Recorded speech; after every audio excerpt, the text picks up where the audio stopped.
Hello everyone, today I'll be ranking the 11 Star Wars movies. So, I'm not going to include TV shows because it's hard to contrast a TV show with a movie. But, we're going to try this out. I'm going to shuffle this up a little bit, ignoring the shows. If you saw the first part to the character one, I actually need to redo that.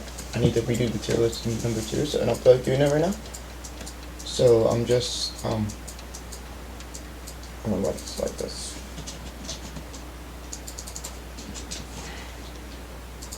What up, guys? My apologies.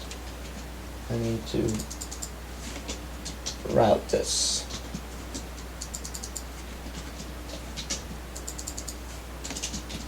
Okay. I don't know why the B tier is bolded, but it is. Why not? It's a B tier. Alright, so obviously controversial video warning, as people feel very strongly about their opinions of the Star Wars movies, and of course they're going to think they're always right. It's just my opinion. You're allowed to critique, but don't slander based on different views. That's just, we could all respect each other's opinions. And I would say mine do stray away a little bit from the common thought, but not too much. Right? At least I don't think Mace Windu is the most powerful Jedi. Okay, so ironically, first up is the first ever released movie, released in 1977, monikered A New Hope. Anyways, A New Hope is one of, if not the most iconic movies of all time. Not best, iconic, and just best in general, but it's probably the most iconic movie of all time. Because it started the franchise that would enrapture millions upon millions of fans. And honestly, it's just the first 3 movies. If you look at the scope of Star Wars, it has a lot of shit content. But we do need to appreciate the movies when they were good, and what they did. And, so, New Hope, effects were clearly god-awful. Now we must pay tribute that it was 1977 here, so per 1977, the effects were great. And I'm going to tell you, per their time period, every single one of these are phenomenal. Like per their time period. Even the recent movies are still phenomenal for the time period, because we're talking about Disney now. Alec Guinness does a good job, and Ben Kenobi. Luke is a little bitchy. The storyline is kind of slow, it's a little bit bland, but you just need to pay respects, and it was goddamn epic. The movie was completely epic. It was setting up a whole new world for us, and just so many interesting things, so many things that we were eager to know. The Death Star is a great plot point for the people to fight around. Darth Vader is quite possibly the most menacing and cool villain ever up to that point. This movie's iconic, has its flaws, but they can be overlooked, and I'm going to put it in the A tier. Hold on, let me just switch this up. Alright. So here we have, I really don't want, alright, Solo. Solo's alright. I don't think anybody really walked out of the theaters going like, damn, that was great. I don't think anybody walked out of the theaters going like, what the heck was that, right? Disney did his job. But the thing is, Solo portrayed Han as if he didn't, okay, let me get clear. So they're doing Han Solo's arc before his arc. In this movie, he has a character arc where he turns to good, but then later, chronologically later in the timeline, he's a dick again. Okay, this goes right before episode 4, right? So he does the arc in this movie, then goes on episode 4 and just turns to a dick again? No. They did the arc before the arc. This movie should have just shown Han Solo in his badass form, just being a badass rascal. I don't think he should have had a character arc, but he did. And, I don't know, just is overshadowed by the character arc before, you know what I mean? It's like taking a villain taking a villain's backstory when they're supposed to become a villain. Okay, but he's not an example, and giving them a character arc before their actual character arc. You know what I mean? Other than that, the movie was decent. I mean, some exciting moments with Darth Maul. I'm honestly wrestling C or D. I'll put him in D now. I might throw him up to C. I don't know. Phantom Menace is gonna join Solo on a D tier. And now looking at this, I'm gonna toss it up to C tier. Guess it's a bit better than Phantom. Phantom Menace is the long-awaited movie. 16 years with no Star Wars. Everyone's hyped. The theaters have filled. And mostly everyone gets disappointed. This is known to many as the worst Star Wars movie, which I heavily disagree with. Heavily. I mean, there are movies that are much worse than this in this trilogy, but in this saga, but it's alright. I can kind of see where they're coming from, but there's worse. Okay, let's look at the good thing, and I think the best thing about this movie is not Darth Maul, but Qui-Gon Jinn. Qui-Gon Jinn is such a good character. He is so good. Every single time he's on the screen, it's the wisdom he brings with him. Also, the world building, you see the council, you see everything. It's all coming up, but they do it badly, right? Anakin's a kid, there's a lot of annoying potholes, annoying lines. The writing's atrocious. The acting is a little bit better, still pretty bad. Oh, my bad, other way around. The writing is pretty bad, and the acting is atrocious. Aside from Liam Neeson and Ewan McGregor, I think everyone does a poor job. Natalie Portman does alright. But, like, the shortened cast, it just doesn't... It's not as badass as the next two. I mean, they're not good either, but... Okay, whatever. But, yeah. So, it's pretty bad. But Qui-Gon Jinn really makes it good. Darth Maul, obviously, love it. It's world building. It's a world building movie. They could have pulled it off better, but I don't think it's horrible. It's just... it gets really boring and bad at some points. When you're just watching like the Gungan stuff, like the movie comes to a standstill. You want to see action, and it's not happening when they're going for diplomatic solutions with Gungans. I don't know. I can't put it F. It's not horrible. It has a lot of good stuff. It's gonna go D. Oh wait, it's episode 9. Okay, when did 9. Also say D tier. Episode 9's a mess. Let's be honest. That kiss at the end was not paid off well. The two characters should never have kissed. They shouldn't have. And it's that simple. Other than that, I'm trying to remember because I've only watched it once. Bringing Palpatine back was an epic mistake. But to be honest, this movie was damned from the beginning because of the goddamn bullshit we saw beforehand. So I'm gonna stop talking about this and move on. And then you'll see later. Hold on. It was just damned in the first place. This might have been the best I could have done with this shit. Honestly. J.J. Abrams had fucking scraps. And he cleaned them up not well at all, but... Okay, anyways. Episode 2, this is gonna be like a... I'm sorry, guys. I don't know. The next movie seemed to be better. But,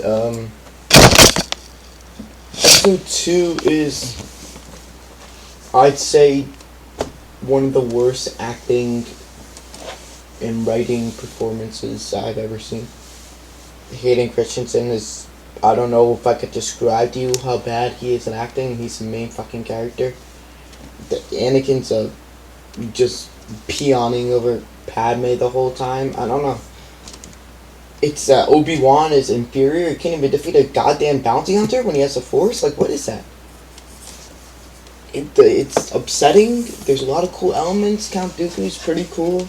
There's good stuff. I actually don't mind the love story between Anakin and Padme, unlike most. I think it's fine. The movie is pretty horrible, though, mostly. The writing was horrible, acting horrible. I mean, it was really cool seeing the Council. It was even more cool seeing Yoda in battle for the first time against Count Dooku. Other than that, this movie has a lot of cringe moments. The construction of the Clone Army was decent, I guess, but there's just way too much negatives, and I can't put it above the D tier in good conscience. Alright, Revenge of the Sith, finally, we can breathe some fresh air. 1 2 were disasters. George Lucas decides to grow a brain and makes a pretty good fucking movie here. I could safely put it in the B tier. Maybe it shouldn't be this much serious, but it's alright. Revenge is a good movie. It's a good movie. The acting problems and the writing problems. No, mostly the acting problems. I feel like Christensen is better, significantly better, but still not great. The acting's kind of meh. Other than that, the visual effects are downright breathtaking. So much action, non-stop action, and that's what makes a Star Wars movie. You can ignore the writing and the acting fallacies just because the storyline and the epicness is so cool. Ewan McGregor and Obi-Wan Kenobi stepped up. Obi-Wan Kenobi's character gets rooted here. Like, in 2, he just seemed obsolete. But 3, like, it's just so awesome, badass fights, good-ass scenes. Of course, there's a lot of freaking problems. But I think here the good outweighs the bad. Palpatine's plan all coming out. The mention of Dark Plague is awesome shit. Some real awesome shit. Clearly there are problems, like just a lot of storyline fallacies. Like stuff like that, you know what I mean? I can't really name anything specific, but there's just like a lot of subtle problems. But the acting and writing are pretty horrible. But not very good writing. I feel like the acting is still pretty bad. Ewan McGregor puts up a great performance. Honestly, no. Only Hayden Christensen is pretty bad in this movie. That's breathtaking. It's a good fucking movie. I don't know what to say, but I can't put it over B. There's a lot of shit that goes wrong here. There's a lot of stuff they could have done better to build up to it. But I mean, you're not gonna really hear that much complaints from me. Empire Strikes Back is universally known as the best Star Wars movie, and I concur. There's not much more to say. Unlike all of its predecessors, the acting, writing is great. Especially the writing. So many iconic moments in line, non-stop action and intensity. This movie is so intense. The only thing I think it's missing is emotional value. It's not that emotional, but it's I can't, and that's not a bad thing. It's not a bad thing at all. I'm just saying it's a strength that's not there, but it doesn't hinder it. I mean, I could go. It's just the most epic movie ever. It's not non-stop action, but it's just I'm trying to describe it, but there's nothing like this movie. It's Empire. Let's move on. Rogue One is tough. I think Rogue One is actually the best acted movie of Star Wars of all time. I don't know, they suddenly just hired good actors. I mean, even Episode 5 actors, The acting was great. Storyline, you knew how it was going to end, but it still was damn emotional when you see all these characters being built up in this movie just wiped out. The visuals are not even like human. No, I'm just kidding, but they're pretty good. It does get kind of boring though. It gets a little bit boring because we don't really know these characters that much, but it really ramps up at the end. The end of the movie is what makes this movie. Through the middle, it's a good plan, good construction. I mean, it's just a good movie. I don't know what else to say.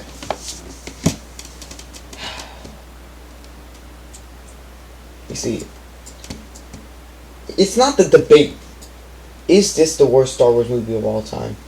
Is this the worst movie I've ever watched of all time? I've never seen such a disgraceful fucking trash piece of art in my fucking life. Rian Johnson should be fucking incarcerated for the fucking misjudgment and the fucking injustice he put on this fucking movie. J.J. Abrams put such... Okay, I'll get the next, but... I can't even tell you how much mistakes this movie makes.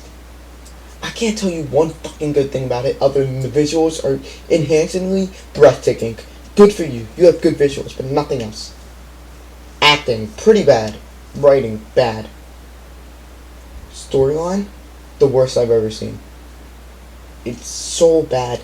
The way they deconstruct and ruin the characters that most Star Wars fans grew up with. They kill off Luke Skywalker sitting on a fucking rock. How do you kill Luke Skywalker sitting on a rock? You see, when they did it to Yoda, he was 900 years old, and we hadn't been grown up with him. We go through Luke's whole fucking journey, and you're gonna kill him on a rock. He's gonna die on a rock.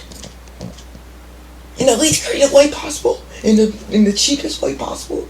After you spend so much money, who the fuck is Rose, and why is she in a Star Wars movie? I've never seen a more annoying character. Fuck Jar Jar Binks. I'm fucking focused on Rose.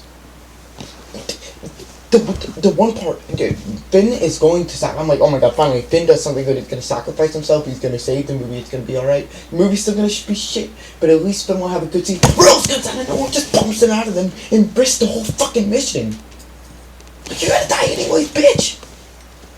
Like, it's like the logical fallacy. How the fuck is Leia floating into space and surviving? How is she floating into fucking space and surviving? Please inform me. How the fuck are you gonna build up a main villain and Supreme Leader Snoke looking so badass, so cool, and then kill him in the fucking lamest way possible in a movie that he is supposed to be fucking written? He is not a character. Supreme Snoke is not. You just introduced a main villain and did do shit with him. It's like, oh, I don't want to repeat Dark City. It's like, just kill him.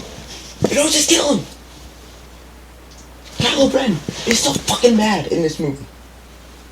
He was pretty good in the last movie. He just goes around groping. It's like, fuck my. All over the movie, Rey? Okay, we talk about that fucking feminine bitch, the one with the purple hair. Can she shut the fuck up? She can get the fuck off my screen, please. Like, what the fuck is the point of this woman? And why is she just trash talking Finn? And then Finn and then Poe just does nothing about it. He's just like, fuck it, I'll just take it. And Rey is the worst protagonist I've ever seen in a fucking sci-fi movie because nothing goes wrong for her. She has no trials and tribulations. She has no character arc. The only thing that we were interested in knowing is who the fuck her parents were, and boom, they're nobody, and she's Palpatine's daughter. I mean, that's pretty cool if they didn't fucking ruin it in the next movie, but... Like, this...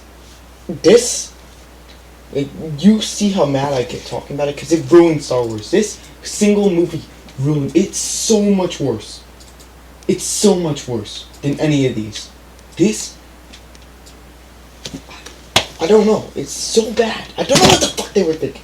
Like, Rian Johnson needs to get his head on his ass. On a more positive note, we have the 6th movie of Star Wars, which I probably should have saved that last, because now I'm just in a bummed out mood, but, it's gonna go in the S tier. This movie, the end of this movie is so emotional. Darth Vader, like, if you watch Star Wars for the first time and go 1, 2, 3, 4, 5, 6, you will cry at the end of 6 because you see the full arc of Darth Vader, and that's how you do a fucking arc of a villain. Sidious's plan. Sidious is a great, conniving, evil force. Honestly, I'm kind of in a shit mood now. Everything about this movie is great. It's not better in Empire because I just don't think it's as I think that there's a lot of problems. I can't name a single problem with Empire Strikes Back. I can name a couple. Here was like some dumb shit with the Ewoks and just some slow moments. But that's easily overlooked by the epicness. Luke Skywalker is epic. A really good hero, goes through 3 years of training with Yoda. Yoda, an emotional death scene with great music. Everything's great in this movie. Death Star, second one. The final layer between Luke when he figures out his, like everything. It's so good. This movie's so good. It's not been Empire. Alright, episode 7. You guys are, like... I don't think people understand how good this movie is. I mean, it's not gonna go in the A tier or anything, but this is a fucking... This was completely ruined by this. This was the start of another really fucking good trilogy. And then this shit came in. And then just left this shit with nothing. And it just did nothing. This movie, the universe that it built up, it's good. It's good. It's a good movie. There's problems, nonetheless, but it's a good movie. The prime objective of finding Luke Skywalker was so interesting, because we knew at the end we're going to find our hero. Oh, wait, hold on, can I come back to that? How the fuck are you going to mistreat Luke like that? Thank you for reminding me. We go backward. Yes, Luke Skywalker's gonna be so powerful. How the fuck did Luke Skywalker lose to Rey in a fight? He could have snapped his fingers, Rey would have just disintegrated, but no. And also, what the fuck is this man? Like a fucking depressed 15-year-old because he lost Ben. Okay, we've known Luke Skywalker's an iron will. with all the shit he went through with the first 3 movies. You're telling me he's gonna get depressed after one setback and sit in an island for 13 years milking cows? This man has been through so much. Iron Will. Anyways, I could literally talk about how bad the movie is all day. Back to here. It sets up a great universe. Han Solo's death is really good. Kylo Ren is good, even though Adam Driver is horrible, but that's alright. Finn set up with a really good movie. Rey is, Rey's not horrible here, so it's alright. I mean, she got fucked here, but everything got fucked here from here. At least Han's safe. Leia, Han, everything was just good. I mean, there's a lot of problems. Like I said, Adam Driver, pretty bad. The movie feels way too similar to Episode 4, but a lot worse. Also, additional note, but like the main thing I really like about this story is like the racing defines something. I like it that they're racing to get something. There's one primary objective, and that's the maps to Luke Skywalker. And the way it builds up hype for the next movie. We're so excited to see Luke. And then it just throws it all away. But yeah. So now I'm gonna like rank, so I'm gonna like rank them individually. 11th place. And then let's do this. 10th place, 9th place, 8th place, 7th place. 6th place, 5th place, 4th place, 3rd place, 2nd place, 1st place. My fishing ranking of Star Wars. I'm sorry for my rant about Episode 8. It upsets me. I'm a huge Star Wars fan, always have been. This movie really upsets me. It does. It really does. Just this. I can't picture. Like, how do you... Dude, Episode 7 is so good. I mean, it's not better than 3, one debate. The pure entertainment, the good visuals, the character development. Finn has such a good story. And they just throw it all away here with Captain Phasma. Captain Phasma is so bad in this movie. I mean, you should just throw it all away. Throw away Finn. Finn's horrible in this movie. Like, if you ask me to name one bad thing and one good thing about this, I mean, one good thing about this and one bad thing about this, I wouldn't. And that's because these two movies are so polar opposite to each other, it's insane. Look, okay, I will say, Return of the Jedi, like peaks a little bit over Empire, even though it has so much that kind of movie. I think the end of Return of the Jedi is just one of the best parts of Star Wars, along with some parts of this movie, and some parts of this movie. But this movie is so amazingly consistent with minimal problems that I need to put it above. And it's just iconic. I mean, do or do not, there is no try, and especially I Am Your Father, just iconic shit. This movie's it actually makes me enrage how bad this movie is. I can't picture how someone doesn't have this as their least favorite movie, and a lot of people don't, for some reason. I hope that maybe I gave you some insight on how bad this fucking movie is. Thank you for watching. I'm sorry if you didn't expect me to curse this much, but, I mean, Episode 8 brings stuff out of all of us that we don't want out. Thank you for watching. Make sure to leave a like and subscribe, and I'll see you guys in the next one.